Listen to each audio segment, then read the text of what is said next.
Christoph, let's start with the end for Hansi Flick. It came earlier perhaps than anticipated. Most people thought that he would have two more chances to save himself or to save his reign with those friendlies against Japan and France, but the German fae pulled the plug after the first one because Germany lost 4-1 and they were quite disastrous. Hansi Flick becoming the first ever Germany manager to get fired amidst his work. Why did things go so spectacularly wrong for somebody who a couple of years ago was seen as a really safe hand, somebody who would really connect with the players on an emotional level, wouldn't do anything silly tactically, and would get some decent results? None of these things happened. Can you explain? I would like to, and but I think it's pretty difficult, and I think everybody, even involved with the German national team, will find difficult to answer this properly, because as you said, Hansi Flick was very much liked by everybody, by the players. You could see it from the farewell. It's you could see that there was a real sadness, the feeling that they kind of let him down. So it's not what you I mean, you said it, this 1-4 against Japan was terrible. And sometimes after this kind of matches, you think, yes, the players and the coach have fallen out. But that's not the true story. I was wondering, Raphael, if he, in the end, was not a good tactician, or if he was not, I mean, in a football sense, not in a political sense or so, that couldn't get his ideas over to the players, or he had the wrong ideas. What do you think? I think it could all of the above, Christoph. I think the documentary about the World Cup was so revealing and so scary in a sense, showing a coach who doesn't connect with the players, who doesn't inspire them, who seems to be unsure of his own ideas. I think there's a very fine line between trying to be very inclusive and bringing in everybody in and consulting opinions, to looking bereft of any own ideas when you're constantly saying, what do you think? Well, what's your opinion? I want to hear your thoughts on this high line. Should we play a lower line? Should we play? And, you know, for a team that had just lost against Japan again in the World Cup, wanting clear answers, wanting or needing a sense of pressure, of motivation, it looked so empty, it looked so anemic, it looked so low on character, low on charisma. And that was the big surprise, because when we know Hansi Flick talking publicly, he's not a great orator, he's not a great speaker. But we always thought, because of his ability to connect with players on an emotional level, that behind the scenes, there was somebody who really knew how to push the right buttons. And I think in hindsight, what it showed to me was that Hansi's inexperience of only ever coaching 18 months at the top level in his whole life began to show the moment things didn't go well. Because he was great at riding the wave at Bayern. He was great at making sure that players who hated Niko Kovac were happy that he's there, were happy that a different system was brought back, just kind of continued playing. But when it came to changing things, when it came to addressing problems, when it came to building something of his own, couldn't just reproduce Bayern in the national team, Hansi fell really flat and came very short, in my view. You said that the situation, this talks with Hansi Flick and his players looked anemic and yeah, lifeless in a way, disconnected.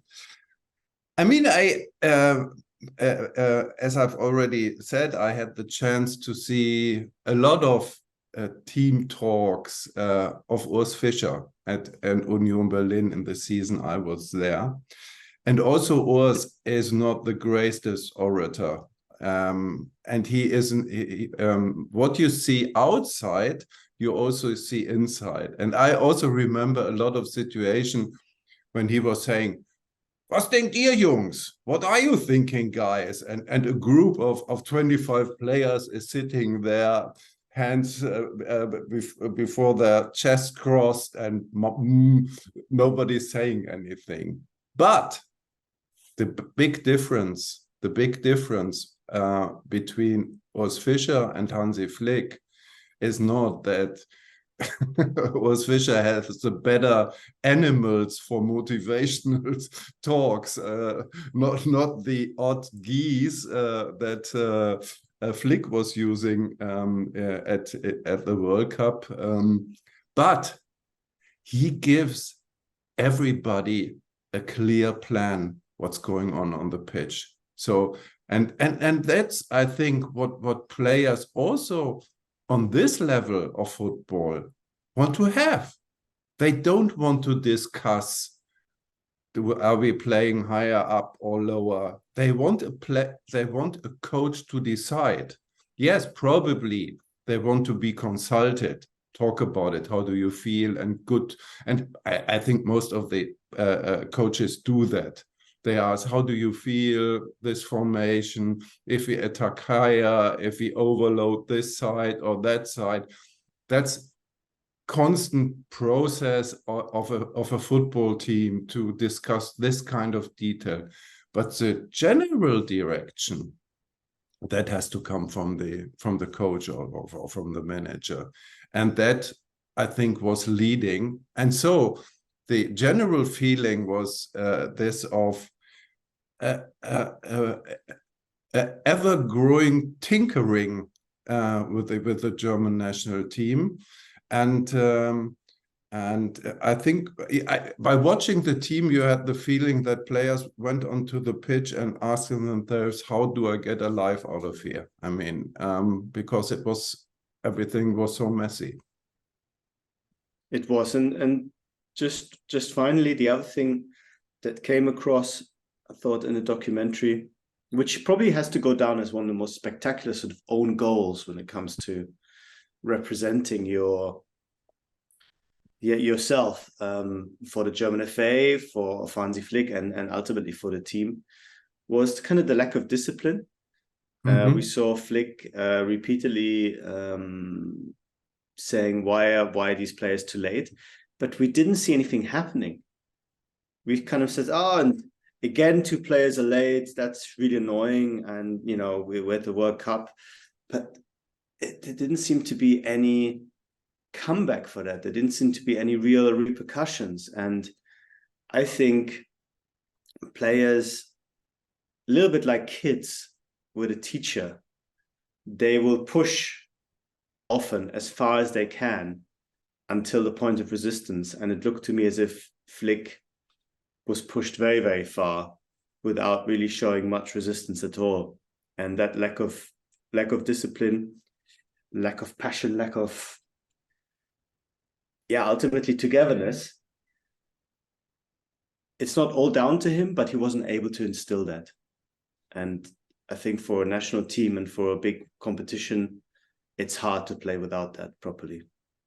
What I was wondering after seeing the documentary, and imagine what happened after the World Cup, because the documentary ends with the exit of the World Cup, is how did nobody see it. I mean, Oliver Bierhoff, and later on, when Oliver Bierhoff was dismissed, Rudi Völler. How couldn't they see it? It's I think it's pretty obvious. Also, in a way, not to we have to fire him, but maybe we have to give him the advice. Hansi, you have to give them the plan. You have to show them directions and so on, to help them probably develop in that sense. Give them a simpler tactical framework, as Rudi Völler, Hannes Wolf, and Sandro Wagner did against when Germany played against France, for example. This kind of advices to how to solve the situation. I don't know. We don't know what what has been said after the World Cup and how it has been discussed internally. But I think the story they told themselves they were victim of the circumstances. Everybody let them down. They were victims of these political struggles about the armband. Nobody at home was supporting them, and blah, blah, blah. This was a story they were telling themselves, and I think it had an effect, yes, but that's not the whole story. Absolutely not. And of course, Flick, to really finish that subject, was given the benefit of the doubt after the World Cup. There was this view that, yes, they had 20 bad minutes against Japan. Otherwise, it was maybe not a bad tournament. They were a little bit unlucky for the reasons off the pitch that you mentioned as well. And let's go again. But the problem was then things got progressively worse. Mm-hmm. I mean, the Japan game from Qatar compared to the Japan game from Wolfsburg was not just in terms of the results, but also in the performance, night and day, and such a regression that at that point, even the very benign, very forgiving German FA, who doesn't want to rock the boat unless they really have to, thought, okay, we can't go on.